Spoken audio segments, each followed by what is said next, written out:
Muito bem, mais uma vez estamos aqui. Como é que você está? Eu estou muito feliz, muito grato a Deus pelo privilégio de poder encontrar com você, entrar à sua casa, poder realmente, através da palavra de Deus, abençoar a sua vida e a sua família. Hoje vamos falar de um assunto muito importante. É claro que o nosso assunto é o mesmo. Qual é a visão de Deus sobre os seus filhos? Só que hoje nós vamos falar o que fazer para ser abençoado por Deus, sabe? Na sua vida, no dia a dia e também no seu casamento, na sua empresa. O que fazer para desfrutar da bênção de Deus na nossa vida pessoal, no nosso casamento, na nossa empresa. O que fazer? Essa é a pergunta, não é?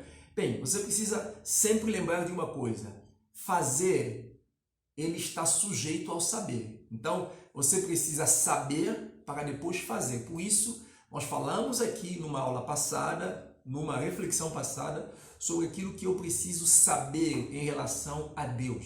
E hoje, nós vamos então trabalhar exatamente sobre aquilo que você precisa fazer. Eu acredito que só existem dois pilares para o desenvolvimento, para o sucesso no mundo. Só dois. É claro que você vai ouvir muitos pensamentos, muitas ideias, dizendo 7 princípios, 10 princípios para você ter sucesso. É verdade. Mas na íntegra, sabe, se você vai pegar tudo aquilo ali, você vai perceber que só existe 2 princípios. Primeiro é saber e segundo é fazer. Saber é o quê? Saber é conhecimento. Saber é buscar sabedoria. Saber é ter entendimento, não é? E o que é fazer? Fazer é pôr na prática, é exatamente fazer com que tudo que você sabe agora venha te servir. Então, basicamente são esses 2 pilares. Bem, se você é novo aqui no nosso canal, eu quero agradecer a todos que estão agora nos seguindo através desse canal do YouTube. Eu também convido você a nos seguir através da nossa rede social, né? Esse canal aqui do YouTube e também o nosso canal do Instagram. Por favor, mais uma vez, deixe aqui o seu like, porque o like é muito importante. Quando você dá like nessa mensagem, o algoritmo do YouTube, a inteligência artificial, ela se encarrega de entregar essa mensagem para mais pessoas, porque ela entende que essa mensagem é importante, tá certo? Inscreve também no nosso canal, se você não é inscrito, inscreve aqui no canal. E mais importante ainda, deixe o seu comentário. Eu tenho prazer de ler o seu comentário, eu tenho prazer de responder o seu comentário. Então, deixe aqui o seu comentário, certo? Então, muito bem, bora para o nosso assunto, tá certo? Bem, então eu quero aqui, através de 5 pontos, ajudar você a entender o que você precisa fazer para ser abençoado por Deus, tá? Em cada um desses pontos eu estarei citando para você alguma referência bíblica. E a primeira referência bíblica aqui é a 1 de Pedro, capítulo 5, versículo 6. Onde ele fala que nós devemos humilhar debaixo da potente mão de Deus para que ele, ao seu tempo, nos exalte. Então, essa atitude de a gente se esvaziar de nós, mas encher-se de Deus. E humilhar debaixo de Deus só é possível quando eu me esvazio de mim. À medida que eu humilho diante de Deus, significa que Deus está mais cheio dentro de mim, porque a humilhação significa submissão, significa sujeição, significa aceitação de domínio de Deus na nossa vida. E é importante que você entenda e nunca esqueça disso, que tudo que acontece no mundo físico é uma manifestação do mundo espiritual. Então é o espiritual que sustenta o físico e dá força no mundo físico. Então nesse primeiro ponto, primeiro princípio para você realmente fazer algo, né, para você ser próspero aqui nessa vida, o que você tem que fazer na verdade para ser próspero nessa vida é reconhecer a soberania de Deus. O que é isso? Reconhecer a soberania de Deus. Bem, vamos entender uma coisa. A palavra soberano significa que Deus está acima de tudo e ele tem controle de todas as coisas. Então Deus tem controle de tudo. Então quando você entende isso, você vai sempre procurar fazer suas escolhas, tomar as suas decisões de acordo com a soberana vontade de Deus. Você vai perceber que Deus estará trabalhando na sua vida mesmo nas coisas que você não compreende ou até mesmo nas coisas que são difíceis para a sua vida. Talvez nesse momento no seu casamento, talvez nesse momento na faculdade, talvez nesse momento no namoro, não sei qual situação especificamente você está vivendo, você está enfrentando, mas é importante que você entenda, é importante que você compreenda que Deus é soberano, Ele não perde controle de situação. Lembra na aula passada, nós falamos como você pode ter a percepção, como você pode desenvolver a consciência de vida com Deus na prática? E nós falamos uma coisa muito importante ali, que Deus nos ama com amor de Pai, tá? Existem duas pessoas na Terra, criaturas de Deus, e que estão debaixo do domínio e da condenação do diabo, e aqueles que foram resgatados por Deus agora são filhos de Deus. Você que já entregou-se a Jesus, nós somos tratados por Deus como filhos amados. Deus olha para nós com o olhar de pai, então Ele cuida da gente. E Ele, como pai, Ele está atento às nossas necessidades. Por exemplo, qual é a minha soberania como pai, como homem? Eu tenho uma soberania em minha casa, eu tenho uma soberania sobre o controle dos meus filhos. Eu controlo tudo que os meus filhos fazem. Embora sendo falho, eu procuro ao máximo controlar o que eles veem no celular, o tempo deles como está sendo usado. Então, às vezes eu tiro o celular de um fica muito triste, muito chateado, mas observa, eu, enquanto pai, nessa figura de soberano aqui em casa, eu não estou prejudicando o meu filho. Eu estou tentando ajudá-lo a desenvolver alguma coisa na vida dele, mas ele precisa estar atento para perceber esse controle do pai, que é o amor do pai sobre ele, e tirar lições preciosas. Então preste atenção, qualquer momento na sua vida você precisa sempre estar sensível a esse sentimento, a essa compreensão. Faça tudo crendo na soberana vontade de Deus sobre a sua vida, tá certo? Então vamos ao segundo ponto, o segundo princípio que é muito importante, daquilo que você precisa fazer para desfrutar da bênção de Deus dentro do seu casamento. Isso é muito importante. E aqui então eu quero ler com você, citar para você, Salmos capítulo 40, no versículo 8. Salmo 40, ele vai dizer que há grande prazer no meu coração para fazer a tua vontade. Há grande prazer no meu coração para fazer a tua vontade. Então aqui você precisa entender o quê? O que você precisa fazer? Primeiro, prazer em conhecer, em compreender a vontade de Deus. Você tem que ter esse prazer. E quando você tem esse prazer, isso vai tornar o quê? O seu estilo de vida vai ser quê? De acordo com a vontade de Deus. Então, nesse segundo ponto, você precisa se posicionar. O seu estilo de vida tem que ser de acordo com a vontade de Deus. Se posiciona, pense um pouco. Como vivem as pessoas memoráveis dessa cidade? Onde você mora, por exemplo, quem você conhece? Como vivem aquelas pessoas? Elas vivem de qualquer maneira? As pessoas que são pessoas bem-sucedidas, as pessoas que de fato têm aceitação pública, as pessoas que têm reconhecimento, como elas vivem? Elas vestem de qualquer jeito? Elas vivem com qualquer pessoa? Elas estão em qualquer ambiente? Não! Imagine você sendo filho de Deus.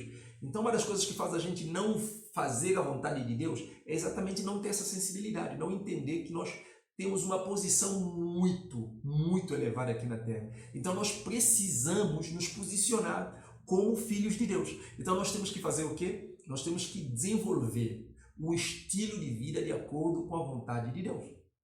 E qual é o estilo de vida de acordo com a vontade de Deus? Bem, Deus quer que nós tenhamos conhecimento da verdade a respeito de tudo. Deus não quer que sejamos ignorantes. Deus quer que nós, como jovem, entendamos realmente como todas as coisas acontecem, porque Ele quer usar as nossas vidas. Deus quer que, como família, como casado, não é? Você, talvez, passando por uma crise dentro do seu relacionamento, não é? Como é que você deve se manter ali? Qual tem que ser o seu estilo de vida? O seu estilo de vida não tem que estar limitado à sua circunstância no momento. Talvez, nesse momento, você não vê nenhuma luz, nenhuma esperança, você está muito frustrado ou frustrada dentro da sua relação. Porém, quando nós olhamos para a palavra de Deus, nós vemos que há esperança. Deus ama a família é um projeto de Deus.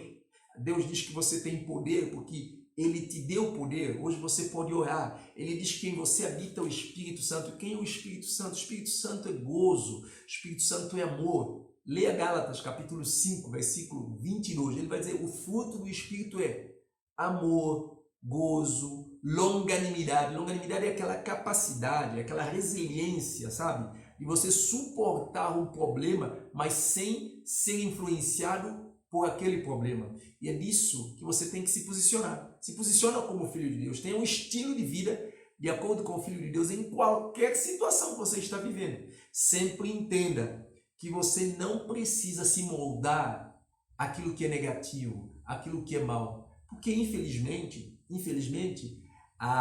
o mal ele é transferível. Se o seu marido não está bem, se a sua esposa não está bem, a tendência é isso afetar você, te desanimar.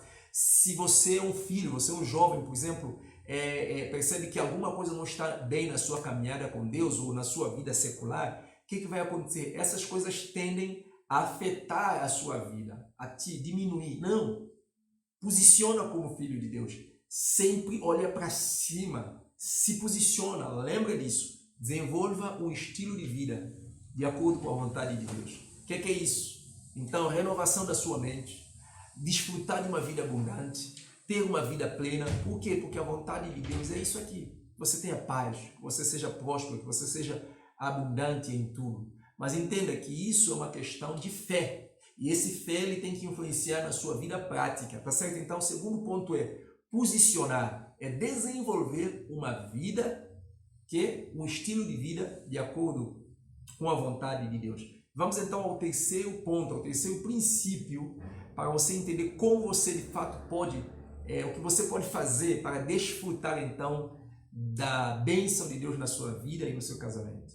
Aqui é importante, aqui é você decidir, é você se comprometer em priorizar o reino de Deus na sua vida. Ou seja, o reino de Deus ele tem que ser a prioridade mais alta, mais elevada na sua vida. Você não pode permitir que nada na sua vida te afaste disso. Nada, absolutamente nada. Há muita ilusão, muitas pessoas afastando de Deus, afastando da igreja porque pensam que Deus tira a liberdade. É mentira.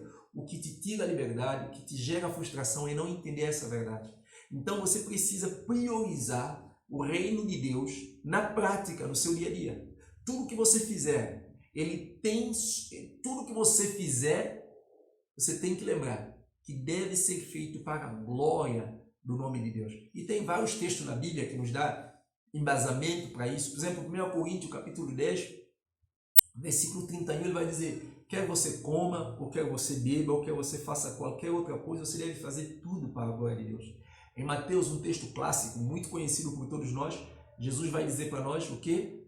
Buscai em primeiro lugar o reino de Deus, a sua justiça, e todas as coisas vos serão acrescentadas. Observa só, aí é uma promessa. Se você decide abrir mão de sua vontade e priorizar o reino de Deus, Deus não vai te deixar na mão. Vamos dizer que, por exemplo, você percebeu que fazer uma determinada coisa não vai agradar a Deus, mas isso ia te trazer alguns benefícios, e você decidiu, por causa de Deus eu não vou fazer isso. Eu sou de Deus, essa é a minha posição. Você priorizou Deus. Eu te garanto que você tem que agora esperar, porque você tem algo para receber. Você tem bênção, a janela do céu vai abrir, as bênçãos de Deus vai derramar sobre você. Eu abri mão de muitas propostas nessa vida, sabe? Por conta de entender essa verdade. E eu te garanto, eu te declaro aqui, eu afirmo isso para você. Deus tem superabundado na minha vida. Eu tenho sido uma pessoa muito próspera em todo sentido que você imagina. E tanto é que, às vezes, a gente está passando por um período de crise, mas a minha vida não é limitada pela crise. A crise é um estado momentâneo, porque eu não sou a crise, entendeu? E nem sou a crise que estou vivendo, eu sou próspero, eu sou abençoado em Cristo Jesus. E então eu sei que Deus está trabalhando, então eu entendo que Deus é soberano, Ele sabe por que eu estou passando por essa crise. Essa crise é por conta de uma coisa. Aprendi uma coisa e eu vou dar um exemplo para você aqui. Eu tenho um filho, ele tem 17 anos, e eu tenho um carro, né? Nós temos carro e ele até, nós fizemos uma proposta de ir uma moto quando fizer 18 anos. Imagina só agora, o meu filho, ele pode até ter desejo de conduzir o carro, só que segundo a lei, para ele conduzir o carro, ele precisa ter 18 anos. Então nesse momento ele tem que ser freado, eu tenho que assegurá-lo. Eu não vou dar no carro porque ainda ele não atinge 18 anos, ele tem que ter maior de idade.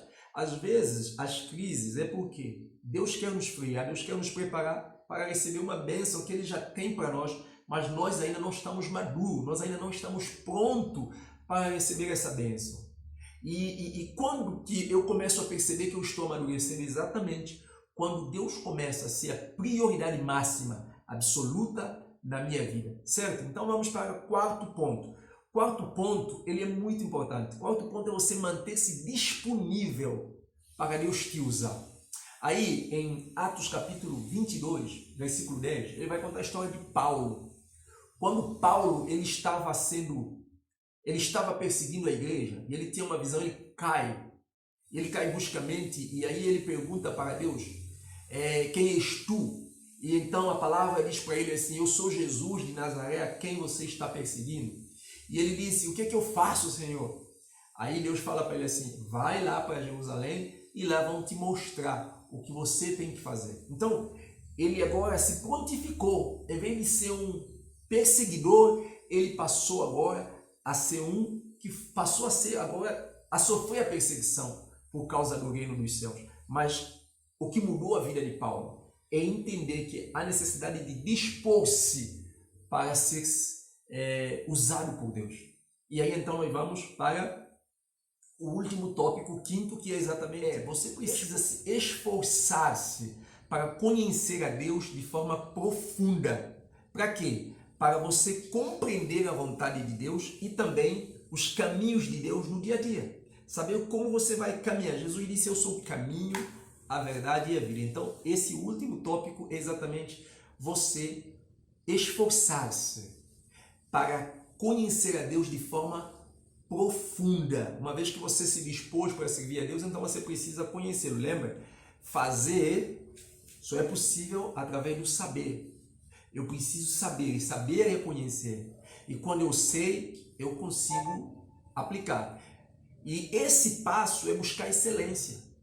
A excelência, ele não é um feito, ninguém nasce excelência. A excelência ele é o quê? Algo que você conquista um dia de cada vez. Entendeu? A excelência ele é exatamente isso. É aquilo que você se conquista fazendo repetição, fazendo a mesma coisa todos os dias, até que você torna mestre, até que você se torna profissional nisso aqui. Então, seja uma pessoa, não seja um amador, seja um crente realmente, seja um crente diferente. Seja um crente que busca, de fato, priorizar Deus, como nós já vimos, e que aplique esses princípios do reino de Deus no dia a dia. Sabe, o que nós precisamos entender é que o crente, ele precisa conhecer Deus como o Deus da vida prática. E para que isso torne fato, para que isso torne factual na sua vida, na sua casa, na sua cidade, o passo é isso aqui: buscar conhecer a Deus de forma mais profunda possível, certo? Bem, dentro disso aqui, então, nós finalizamos essa ideia, esse pensamento, essa reflexão de o que fazer para desfrutar da bênção de Deus, seja na sua vida pessoal, como dentro do seu casamento. Aplica isso na sua vida, porque aplicando isso na minha vida tem transformado a minha vida.